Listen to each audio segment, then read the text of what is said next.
As an autistic person, are you worried about holding on to your job or gaining employment? So that's what I want to talk about today is what's going on with the job sector. What kind of jobs are you looking for as a young autistic person? Or are you still in school? Or are you an older autistic person like myself and worried about holding on to a job or finding new employment because you're worried that your sector may get squeezed out by AI, artificial intelligence, by computers? And so, what are you going to do about it? What are you going to look into it? How are you going to understand the future trends? So, this is what I want to talk about today. So, not just gaining employment, but the stereotypical way that autistic people are looked at, as in we don't get along with people. We need to just get a job where we're all by ourselves because we annoy people. Well, that's not really the truth. So, what you need to do is understand yourself. What you need to do is be able to figure out how to communicate better to other people. It's not a black and white thing. So if you understand how to work better with people, then you have a better chance of getting more success in your life through the employment that you are seeking. So one of the books that's helped me a lot is called Truth About You. What it does is it simply helps you look into what you're strong at, what you're naturally strong at, what are your God-given talents. Us autistic people, we're strong at a lot of things that people are weak in which we are also weak in a bunch of stuff that people are strong in.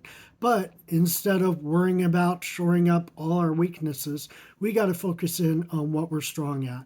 And as far as our weaknesses go, yes, we need to work on that too, because we need to work on understanding people's feelings, taking the world less literally and more figuratively, talking to people and letting them know that for us, it's a little bit more difficult for us to understand them.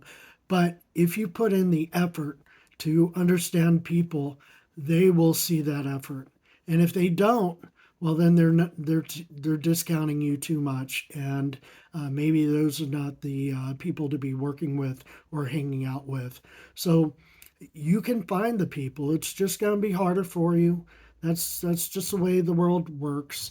Is that you know one? I'll just go into a little bit about myself.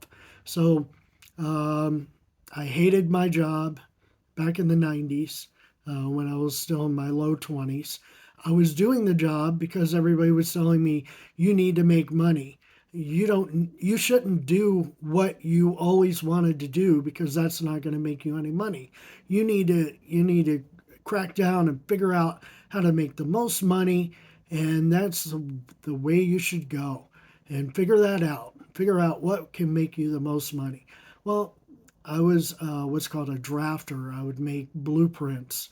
The engineer would tell me what to do, what the blueprint was supposed to look like, and I would draw it.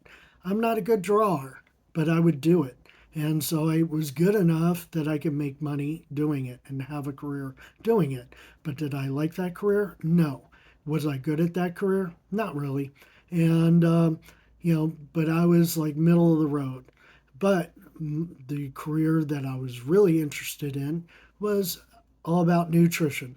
I didn't go to school for nutrition. I worked out a lot and I just read a lot of the bodybuilding magazines and figured out about nutrition. So I quit that job that I hated and I started a new job that didn't really pay anything at all. I had to work upwards of 100 hours a week in order to make that job work for me. And because I loved that job, because of my autistic strengths, that I can focus in and dive down into the rabbit hole about that job and learn that job, I was thought of as the expert in that job. Because, when you talk about going to school for nutrition, they teach you nutrition about somebody who's sick and in the hospital and what they need as far as nutrition in the hospital. I wasn't interested in that at all. So I got into sales. I was selling vitamins. I did that for well over 20 years. And, you know, I loved that job and it was able to pay the bills. But I wanted to increase my own self growth, and through the encouragement of my now ex wife, she suggested I go back to school. So I had to go back to school. I had to learn a whole bunch of new stuff. And so I made that happen. So, but the bottom line was when I went back to school, I wanted to make money again. And, but I found out that I couldn't make as much money as I wanted to. So I had to go refocus back on what are my natural strengths. My natural strengths are actually as a counselor, autistic counselor. No, I'm not counseling autistic people, but I'm the autistic counselor. So, because of my strengths of being able to have to learn what how people behave in order to understand on how to deal with them, I became good at it. I'm fairly good at it, and so that's the whole thing. Is this book, Good to Great, talks about there's these three circles. There's a circle on what is it that makes you great. What is it that's your innate strength, your God-given strength? You got to figure that out. So also you got to figure out, well, as far as that strength goes, what do you want to do with it? What is it that you love to do? What is it that you would love to do even if you couldn't make any money at it? Now, the whole thing is that, if you're not making any money at it, it's a hobby. So you got to figure out, well, so the third circle is how to make money. And so you have to figure out what is it that is innately great about you? What is it that you love to do about that? And how can you make money doing that? So you're going to have to investigate a lot of things about yourself, and you're going to have to investigate the sectors out there that are going to help you so you can help them and you can make money for them and you can become a valuable member of that sector, and then you can enjoy that sector. You won't burn out because there's a lot of people that when they're going against the current, going against the grain, and just trying to use willpower because they want to get that paycheck and enjoy their weekend. So a lot of people do not enjoy. Roughly 7 out of 10 people that are working today do not enjoy their jobs. They're doing their jobs because of the benefits, health insurance, vacation time, and the ability to do stuff on the weekend. So most people are looking for uh, they're looking for the weekend, and instead of looking forward to Monday. And if you can be a person that looks forward to Monday, you're going to be at the top of your field no matter what. And showing up is 80% of the job. If you can wake up and on Monday be that person that's there and be able to, be the anchor for the company and be able to volunteer to be able to, take up the slack where everybody else is slacking off because it's Monday and oh God, no, I don't want to go to work. That's not a person that's enjoying their life. That's not a person that's enjoying their job. So one of the things is called Strength Finders. This is put out by the Gallup polling company. And what they looked at is people's natural strengths. And if you can figure out what your natural strength is, and then you can figure out what is it from that strength that you love to do, and then what is it that you can make money from, then that's where you want to go. That's where you want to be. That's the niche. Finding the niche, because you can find a niche. We can go down rabbit holes. We can become experts. That's not a problem. But the problem is that if you are finding a niche in something that nobody cares about and is not making you any money, well, then that's a hobby.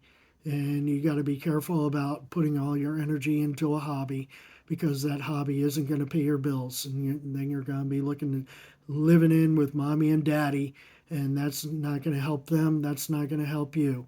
And so you're going to have to get out of your ego and figure out how to help the world. And there's a lot of us autistic people that are already helping the world. Look at Silicon Valley.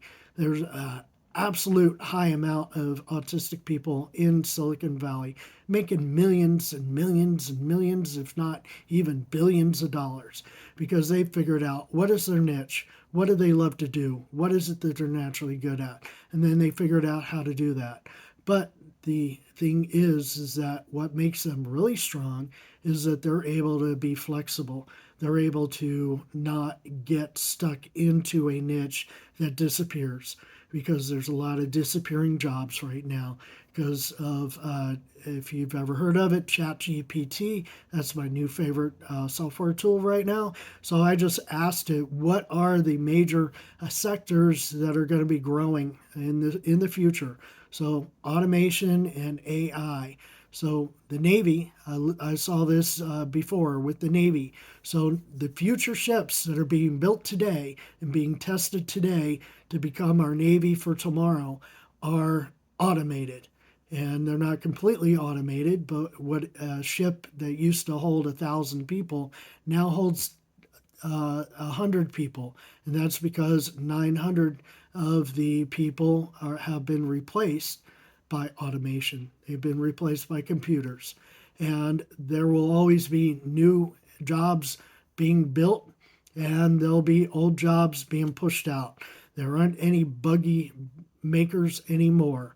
There are car manufacturers, and the manufacturers of the cars are robots. But then there's people that are controlling the robots, people that are there putting the final touches together, which the robots are not capable of yet. But the whole thing is that there's always going to be something out there that the robots, the computers are not capable of yet. So you always got to get ahead of the curve. And you may have to go back to school. You may have to reinvent yourself. The average person has roughly 5 careers in their life. And you don't just wake up, go to the factory, and work 8 to 10 hours and get off of work and go home and go to the bar and drink yourself to death and then pass out and wake up and do it all over again. Those jobs are long gone because those jobs have been taken over by automation. Remote work. There are more remote workers out there. Now, there is the push to push the remote workers back into offices because the companies have put a lot of money into their office space, so they need to, through tax incentives, through a lot of stuff that's beyond us, they're trying to push us back into the office. So there's going to be a fight in the next 5 years. But while there is a fight, there's going to be more remote workers that are going to open up. And they have this thing called the gig economy. So these are it's really temporary work. So you may have to fluctuate between employers because you may have to look at yourself as your own business, that you are being employed only temporarily. So you're a contract worker. That's what I am. My contract only lasts 2 years. And then I gotta, and then the contract's up. So I could get let go if I'm not one of the best people out there that do the job. So I have to be one of the best people out there that do the job because, those people that are not going to be picked up for the next contract, they're not going to be, they're going to be pushed out. New people that might not even be able to do the job as good as the old person, but they saw that they had problems with the old person, so they're going to give the new person a try, and they're going to push the old person out. And so there's a lot of chaos going on, and you have to be able to deal with that. You can't just say, well, I'm autistic and I can't deal with this. You know, that's not going to work Because if you start using your autism as an excuse for why you can't succeed in life, you're going to have to, cry to your parents, and then you're going to be these non-adulting, Gen Zers or whatever it is now. Um, so you have to step up. You have to, because the world is tough, and it's only more tough for us autistic people. But don't worry about it.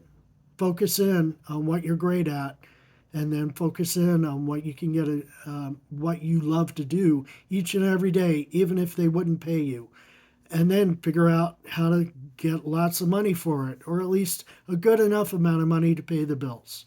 Because there's a lot of people out there that aren't paying the bills because they're crushed because they haven't seen the future. One of the things, I don't know if it's with all autistic people, but myself, I'm able to see the future. The problem has been in my life is that I would get frustrated because other people weren't seeing the same future that I was, and I would get frustrated, and then I would start listening to them because everybody around me was telling me I was wrong, and then I couldn't focus on how to take advantage of that. But automation, the AI is here, so if you haven't, check out ChatGPT, and it'll make your life a lot easier. So green jobs, yeah, we're talking about all these green jobs. Car industry is going all electric. It's going to take 20 to 30 to 50 years to actually make all electric cars, because the problem is it's all about batteries, it's all about charging. So no matter how cool the car is, how fast the car is, all these new green cars, well, hybrids are the only things that, because you still can put gasoline in it, um, because all these, you get your Tesla, you bring it home, well, you got to have a whole bunch of money to buy the Tesla first, and then you have to have 40, you're not going to just be able to charge it in 15 minutes. That's not the way it works. So there's a whole bunch of things that have to be worked out before that industry dies out. It could be 50 years from now, but in the meantime, there's going to be all these new ideas coming out on how to make this work. So the green jobs, solar power, batteries, electronics. Um, so there's a lot of things going on. The aging population, so longevity, healthcare. If you're, a healthcare sector is the fastest growing sector that there is. Pharmaceuticals still run the world, and getting into the pharmaceutical business is, it will change, but at the same time, there's going to be more and more people relying upon the pharmaceutical industry, the healthcare industry, and that's only growing as a sector. And you have to be careful because there's a lot of people that are administrative, and those administrative jobs are going to start disappearing for good, because the AI is going to be coming in, and it's going to be cleaning those jobs out. Now, the whole thing is that there's a lot of rules involved with the healthcare sector about privacy laws, and so learning about all of that, and learning about getting data from people, and also securing that data so their privacy isn't being broken. And so those are the jobs that are out there. So you, as an autistic person, you don't have a problem with that. You just got to figure out a couple things, figure out how not to piss people off, how not to be brutally honest, how to ask people questions, and and ask them about themselves, and then just sit back and suck in the data and ask them to slow down a little bit, and then reiterate, give them feedback, tell them, because us autistic people, we're able to pull in way more data than other people, but we need to slow our roll. we need to slow it down. And we have to let people know that if they're giving us too much data, they need to slow down a little bit for us so we can understand. And then give them feedback on what you understand so far. So that's how you can make money. That is how you can enjoy your life. That is how you can create a job and a career, and that's how you can help the human race be a valuable part of the human race. So that is how you can find your superpower. So this has been Dan. This is Finding Your Hidden Superpower, Autism, Asperger's, and those of us who are neurodiverse. Use the superpowers that you have that other people don't have, and make that happen. Make your life happen, and have a great day.